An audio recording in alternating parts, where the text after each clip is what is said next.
다시 우리가 모였습니다. 일주일 동안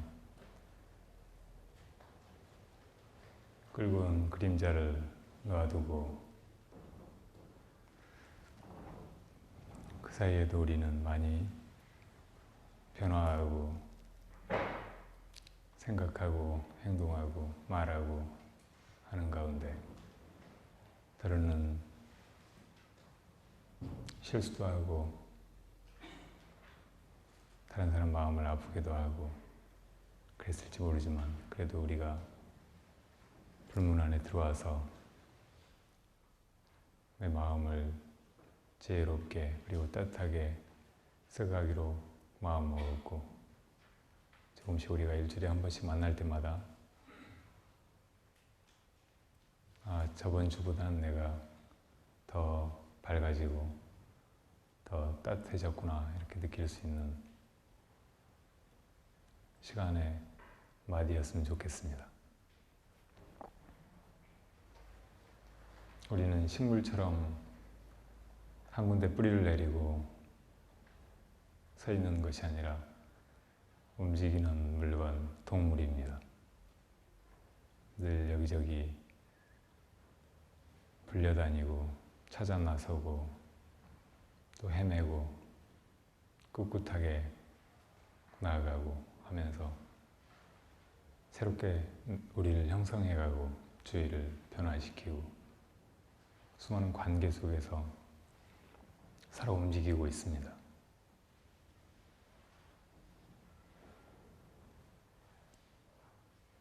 내가 누구인지 어디를 향해서 가는지 알지 못할 때는 삶이 그저 방랑이고 지향 없는 표류인 것 같지만 내 목표가 뚜렷해지고 내가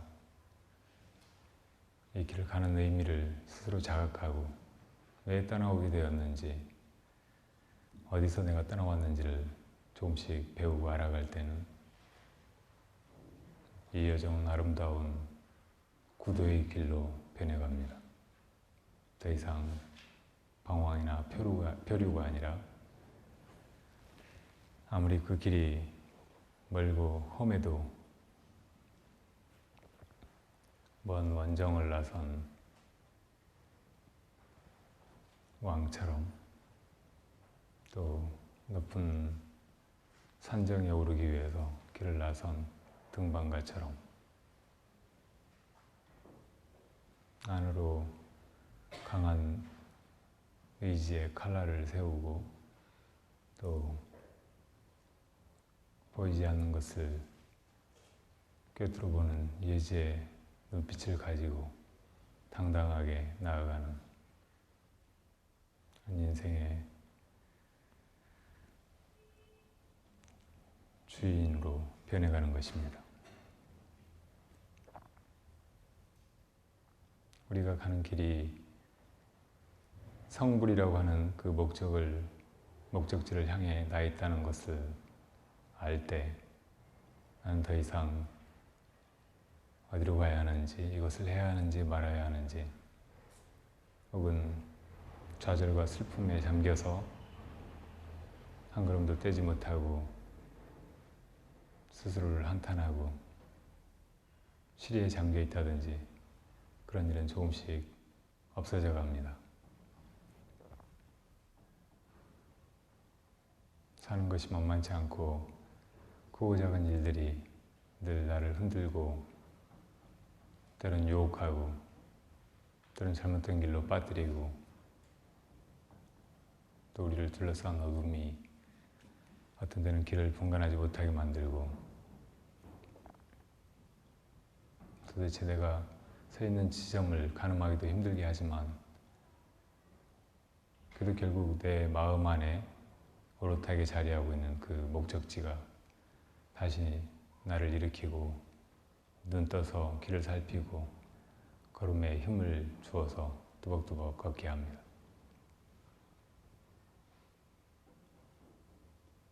근데 가끔 우리가 이렇게 길을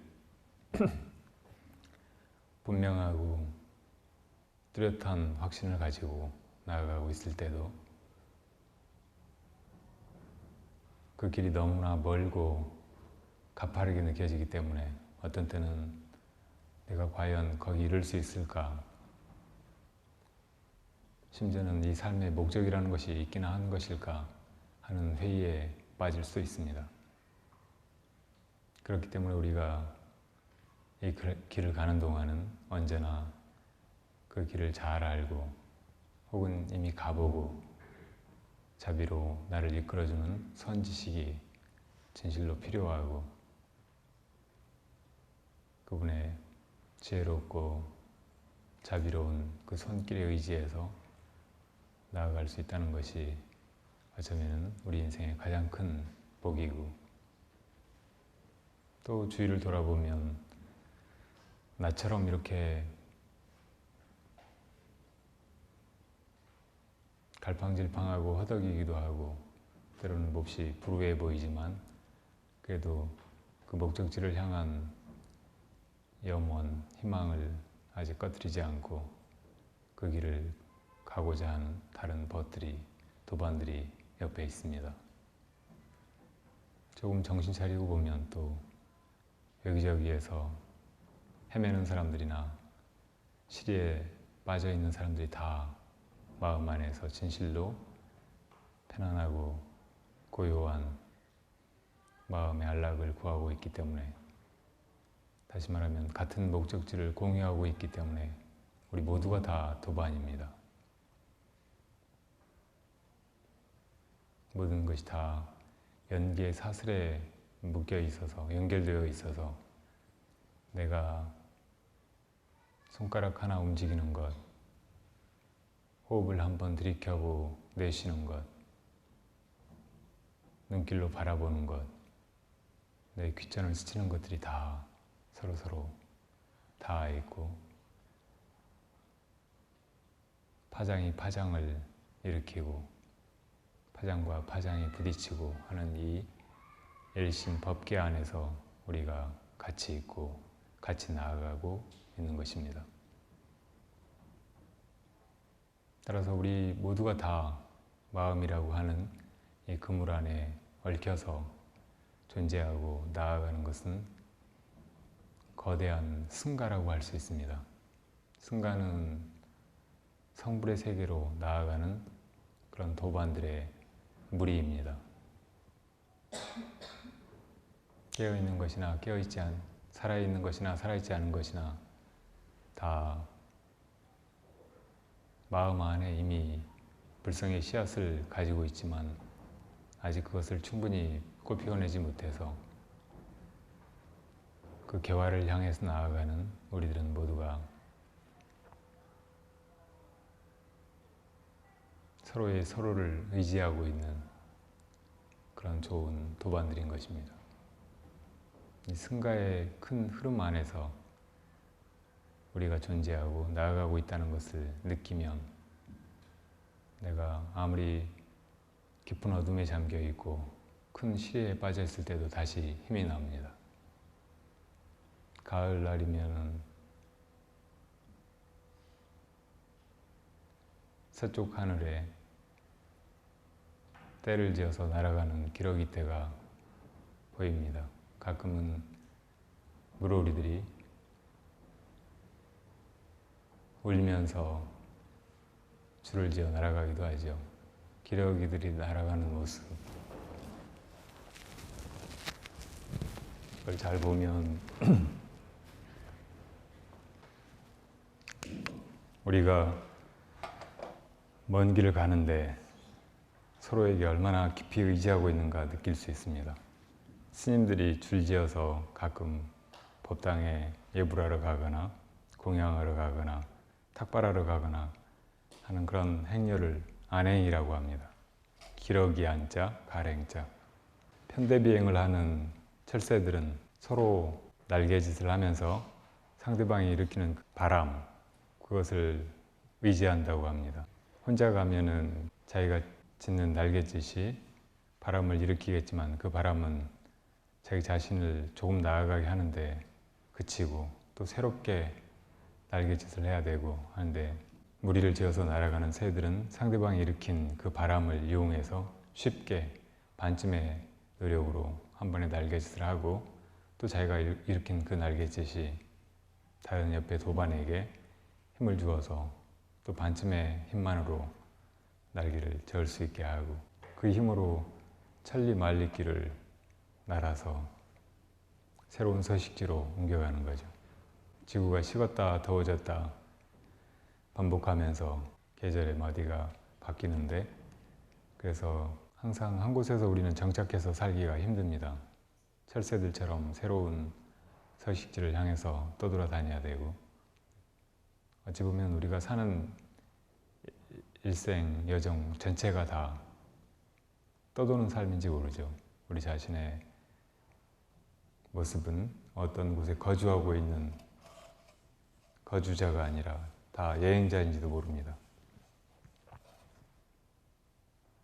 따라서 우리가 가는 이 길고 긴 인생길에서 서로를 도반으로 여기는 것, 같이 안행을 해나가는 벗으로 여기는 것은 나 스스로에게도 힘을 주고 좀 더 뚜렷하게 목표의식을 자극하게 할 뿐만 아니라, 또 다른 도반에게도 내가 의도하지 않아도 큰 힘을 주고, 또 목적지를 잊지 않고 끝까지 나아갈 수 있게 해주는 것입니다. 오늘 긴 얘기를, 서두를 꺼냈는데 얘기가 나온 김에 오늘은 출가에 대한 이야기를 좀 할게요. 출가는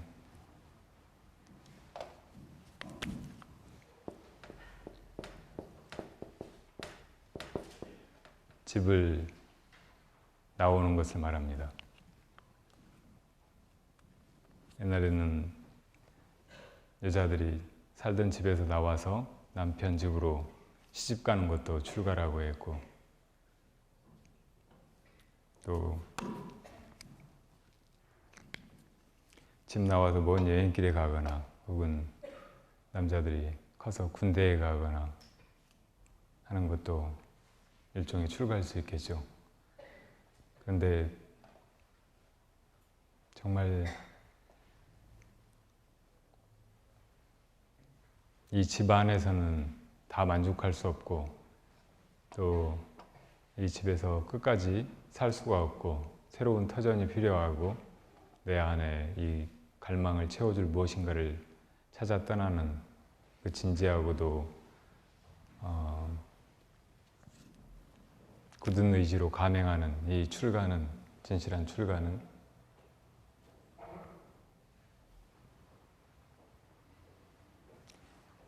내 존재가 무엇인가, 내가 어디로 가야 하는가, 이 삶에서 내가 무엇을 얻어야 하는가에 대한 진실한 고민 끝에 이루어지는 결행입니다. 누구나 다 살면서 내가 이런 사람이 되어야지, 이런 일은 이루어야지, 또 이런 것은 얻어야지, 그런 생각들을 가지고 살지만, 진실로 이것뿐이다, 이것을 위해서는 내가 목숨을 걸 수 있겠다, 이것을 얻지 못하면 내 존재나 삶의 의미는 하나도 없는 것이다 하는 생각이 들었을 때 다 버리고, 내가 알고 있던 거, 나를 길렀던 거, 또 내가 내 기억 속에 담았던 모든 것을 다 끊고 버리고 떠나는 것이 출가입니다. 그러니까 이 출가는 단순히 집에서 나오는 것만이 아니라 내 과거로부터의 탈출이고, 내 무지나 어둠으로부터의 탈출이고, 또 나를 속박하고 있던 아집이나 복잡한 인연이나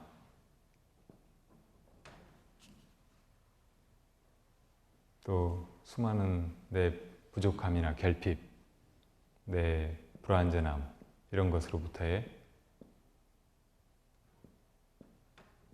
도피이고 탈출입니다.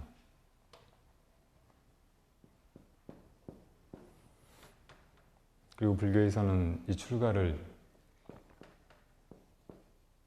번뇌로부터의 탈출, 또 온갖 속박으로부터의 벗어남이라고 이야기합니다. 이것이 있을 때 비로소 우리 마음 안에 새로운 세계를 향해서 나아가려는 의지가 생겨나고, 또 사실 이런 것에서 벗어나는 것 그 자체가 나에게 자유로움을 줍니다.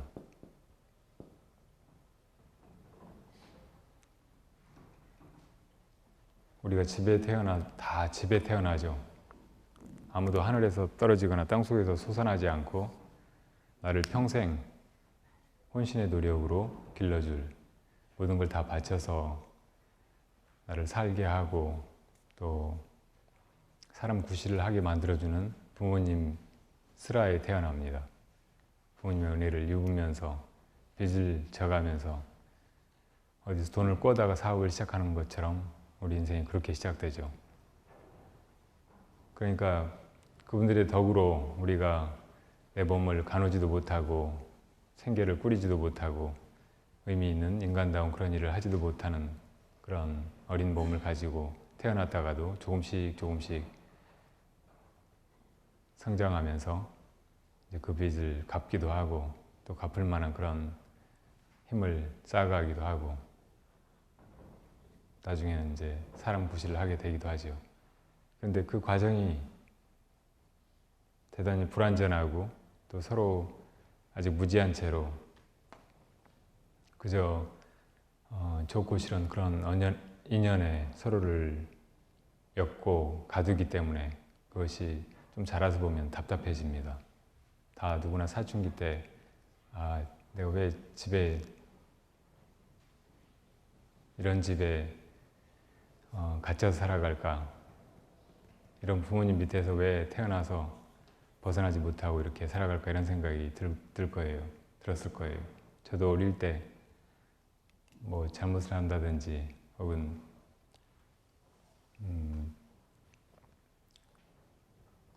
형제들하고 싸운다든지 해서 되게 야단 맞고 했을 때 혼자 집 떠나가지고 어디 숲속이나 나무 밑에 가서 울면서 내가 왜 이런 집구석에 태어나가지고 이런 수모를 당하면서 살아야 되는가 혼자 신세한탄을 한 적이 많거든요.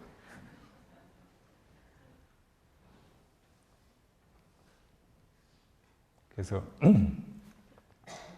조금씩 그게 자기를 편안하게 가두었던, 지키고 보호해주었던 이 집이 점점 그 포근하고 따뜻한 둥지라는 느낌에서 이제 나를 가두는 감옥 같은 느낌으로 변해가는 거예요. 그래서 이제 새로운 보금자리를 찾아서 떠나게 되죠. 다 장성하면 그러니까 결혼해서 새 집을 짓고 새 가족을 이루고 그러기도 하죠. 대체로 이제 구도의 길뿐만 아니라 생물학적으로 인간이 이렇게 살아가는 과정도 반드시 출가의 그 통과 의례를 거치고 우리가 보다 이제 본격적인 개체로서 자기 인생을 독립적으로 살아가게 되는 거죠. 마찬가지로 이 영혼의 여정에서 우리가 이 출가를 경험하지 않으면은 진실한 자유, 진실한 성수에는 이르기가 어렵습니다. 출가는 단순히 부처님의 제자들이 세상이 싫어서 그냥 어딘가로 숲속으로 도망가는 것이 아니라 이 인생이 진실한 무엇인가를 찾으려고 하는 사람, 이 삶의 목적이나 내 존재의 이유를 깨달으려고 하는 사람은 반드시 거쳐야 되는 심리적인 그런 과정이에요. 그래서 과거의 나로부터 또 나를 형성한 이 수많은 인연으로부터 이 답답하고 어두운 온갖 굴레로부터 벗어나는 것이 일어날 때 우리 이 마음 길도 좀 더 활달하고 편안하고 거침없는 그런 행진이 되는 것입니다. 그렇기 때문에 진실한 출가는 심출가라고 할 수 있어요. 심출가. 마음이 출가하지 않으면 진실한 출가라고 할 수가 없고, 내 마음을 묶고 있는 번뇌나 속박에서 벗어나는 것이야말로 진실한 출가인 것입니다. 그리고 이 심출가는 꼭 머리를 깎고 옷을 바꿔 입고 산속에 절에서 살고 하는 이런 모습으로 하는 그런 출가하고 다르게 누구나 할 수 있는 것입니다. 관건은 내가 이 인생과 나 존재의 의미에 대해서 자각을 하느냐 못하느냐에 있는 것이고, 그것을 단호하게 결행하느냐 못하느냐에 있는 것이에요. 누구든지 다 이렇게 마음에서 출가를 이룰 때 이제 진실하게 그리고 당당하게 거침없이 이 우리 마음의 목적지를 향해서 나아가게 되는 거죠. 그래서 출가해서 나아가는 길은 항상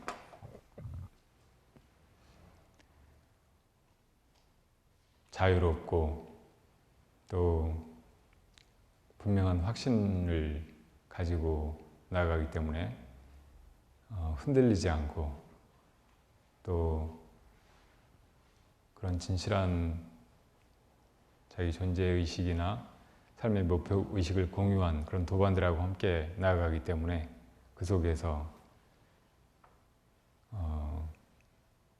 답답한 이 마음의 틀에서 묶여 살아가는 사람들하고 다른 그런 기상과 활발한 힘이 솟구치는 것이에요.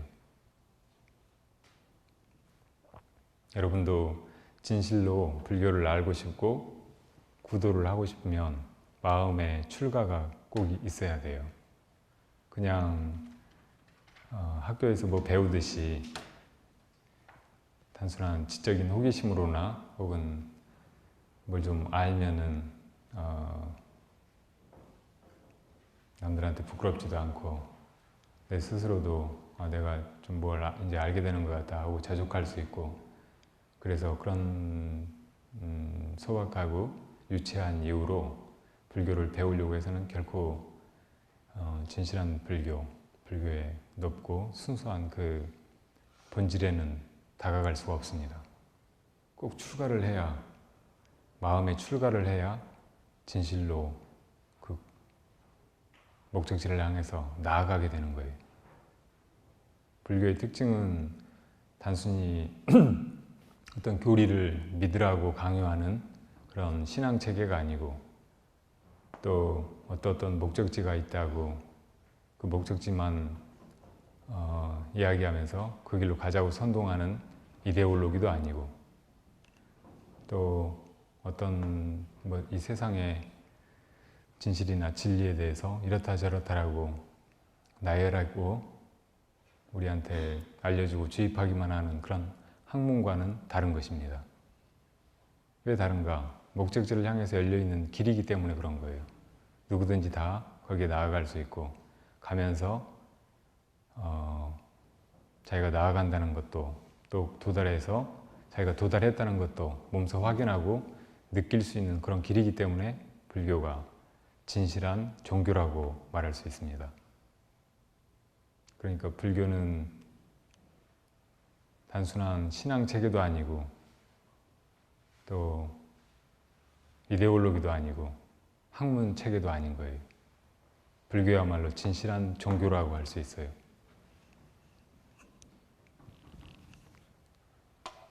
그런 종교를 진실로 가지기 위해서는 그 종교 속에 자기를 던져야 하고, 종교에 자기를 던지는 일은 자기 스스로 자기 둥지를 털고 나오는, 자기 알 껍질을 깨고 나오는 그런 과정을 거쳐서 이루어진다는 것이에요. 가끔 출가는 스승의 자비로움이 내가 거의 마음을 내기도 전에 나를 선택하고 나를 이끌어가는 그런 모습으로 나타나기도 합니다. 부처님의 제자 중에 난다라는 비구가 부처님께서 12년 만에 성도하시고 나서 가빌라궁에 돌아오셔서 부처님을 어릴 때부터 존경하고 따랐던 많은 사촌 동생들, 왕가의 왕자들 다 출가를 해버리는 바람에 그 차례가 난다에게까지 갔는데 남은 유일한 왕족이어서 라울라까지 출가해버리자 가빌라궁의 왕으로 등극할 그런 왕자로 정해져서 아름다운 순달이라는 여자와 결혼도 하기로 했고 그랬는데 부처님이 출가를 가시는 다시 숲으로 돌아가시면서 내 바루를 들고 가자 하고 같이 가자고 하시는 바람에 거절 못하고 끝까지 따라가서 숲속에 들어가서 머리 깎고 스님이 된 그런 비구도 있었죠. 또 백양사의 방장 스님으로 계시다가 입적하신 서홍 스님은 아주 어릴 때 초등학교 때인가 중학교 때인가 수학여행을 백양사로 왔는데 백양사에 마남 스님이라는 큰 스님이 계셨어요. 근데 수백 명 아이들이 법당 앞에 마당에서 시끄럽게 떠들면서 이리저리 어지럽게 왔다 갔다 하는 그 중에서 한 아이를 딱 보시고는 너 출가해라 하니까 네 하더니 와가지고 머리 감고 진짜 스님이 되셨어요. 근데 그 소홍 스님이 나중에 이제 마남 스님께서 기르시면서 이런 일 저런 일을 시켜보니까 도대체 일머리가 없고 아무도 제대로 하는 것이 없더래요. 그래서 나중에 마남 스님이 넌 나중에 커도 아무짝에도 쓸모가 없겠다. 혹시 조실이나 하면 모를까? 그러셨다고 그래요. 조실 스님은 깨달음을 얻어서 다른 제자들에게 수행을 지도하고 깨달음에 눈을 뜨게 해주는 그런 조사를 일컫는 말입니다. 그런 조사가 머무는 방을 조실이라고 그래요.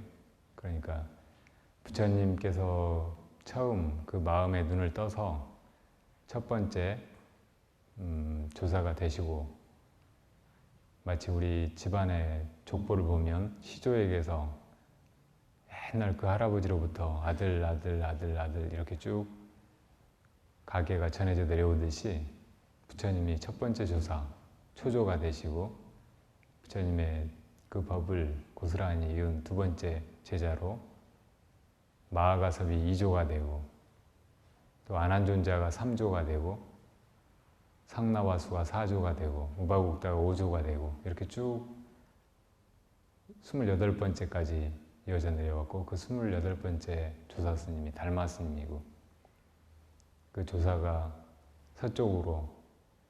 서쪽에서 동쪽 중국으로 와서 중국의 초조가 되시고 그래서 이렇게 쭉 가계처럼 부처님의 가장 높은 최상승의 법이 전해져 내려온 것이 조사선이거든요. 근데 그런 부처님과 다름없는 깨달음을 이룬 스승이 머무는 방이 조실이에요. 그 조실의 스님을 조실 스님이라고 하는 거예요. 그러니까 마남 스님이 소홍 스님을 보고 큰 그릇이라고 느끼시고 이렇게 저렇게 이제 물어보고 다뤄보시니까 보통 근기가 아니어서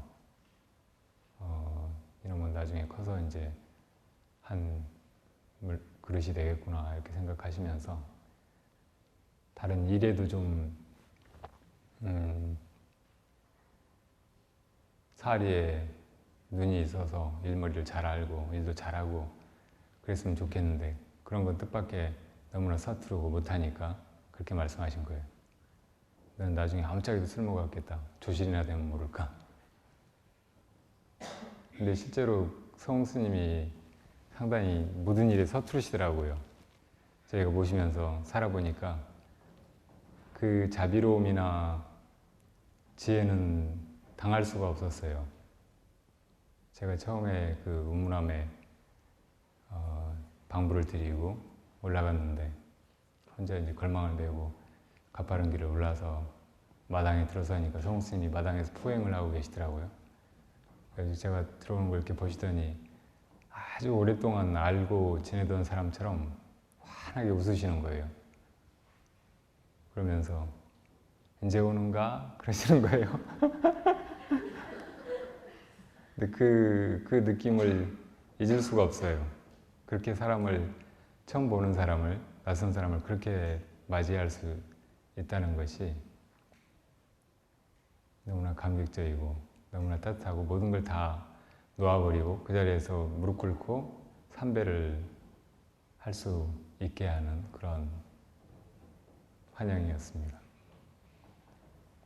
얼마나 자비로우신지 어디 밖에 나갔다 오시면 꼭 수자들 줄 과자나 떡이나 이런 걸 사가지고 오시고 또 가끔 옆방에 스님들이 정진하는 방 옆에가 조실체여서 그 방에서 혼자 TV 보시다가 가끔 전화하는 소리가 다 들려요. 여기 전화를 들어보면 여기 올 겨울에 좋은 수자들이 많이 모여가지고 공부하는데 뭐 먹을 거 좀 사가지고 와.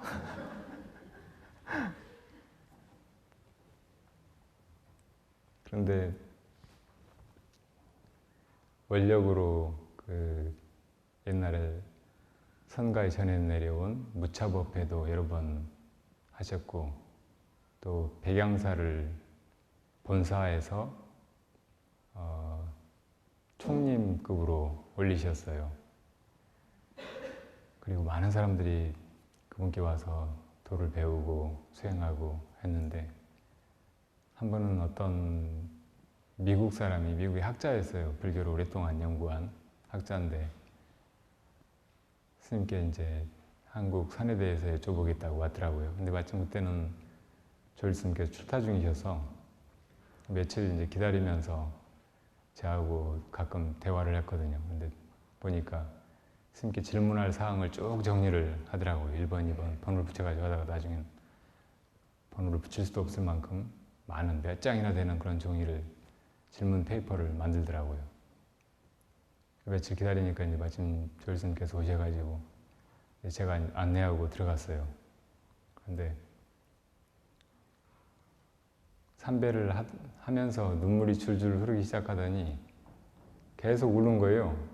다 큰 정도가 아니고 늙어가는 노학자가 불교대에서 누구보다 잘 안다고 저하고 대학에서 강의까지 하는 사람이 노스님을 보더니 그냥 눈물이 흘러가지고 아무 말도 못하는 거예요. 계속 울기만 하고 눈물 콧물이 범벅이 돼서 한 30분 동안 계속 울기만 하는 거예요. 서공스님이 그냥 가만히 이렇게 미소 짓고 앉아 계시기만 하고 한 30분 울더니 빨리 질문하라고 내가 시간이 없어서 그랬더니 됐다고 아무것도 안 여쭤봐도 되겠대요. 그렇게 하고 떠난 적이 있었는데 그런데 일머리는 참 없으셔서 밑에 사람들이 다 훈수를 둬야 돼요. 주일 스님이 이번에 무슨 회의가 열리는데 그때 이러이러한 스님들이 오시면 스님께서 이러이러한 말씀을 해주십사고 그럼 알았어 그러시는데 나중에 끝나고 나면은 주일 스님이 막 조일 스님한테 항의를 하는 거예요. 스님 아까는 왜 이렇게 얘기하시겠다고 해놓고 엉뚱한 소리만 하시고 반대로 얘기하시고 그러셨냐 그럼 아까는 생각이 안 났어.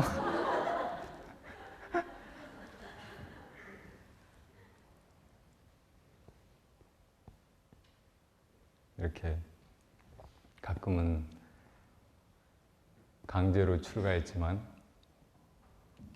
이 인생의 수많은 가파르고 험난한 그런 길의 괴로움을 다 스승의 자비로 단번에 덜고 생략하고 이 불도를 구하는 그 장도에 오른 분들도 있습니다. 그런 복연은 아마 전생에 수없이 많이 쌓고 닦고 한 그런 결과로 얻어진 일이겠죠.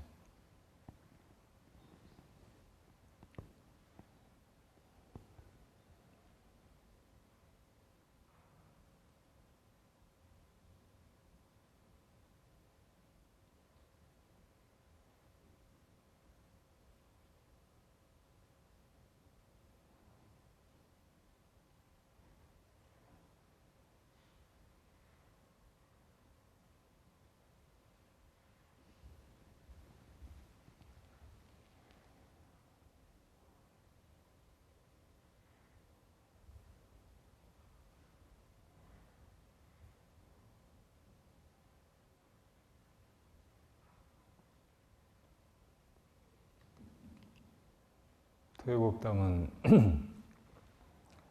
그냥 강의하거나 법문하는 그런 시간이 아니고, 처음에도 얘기했듯이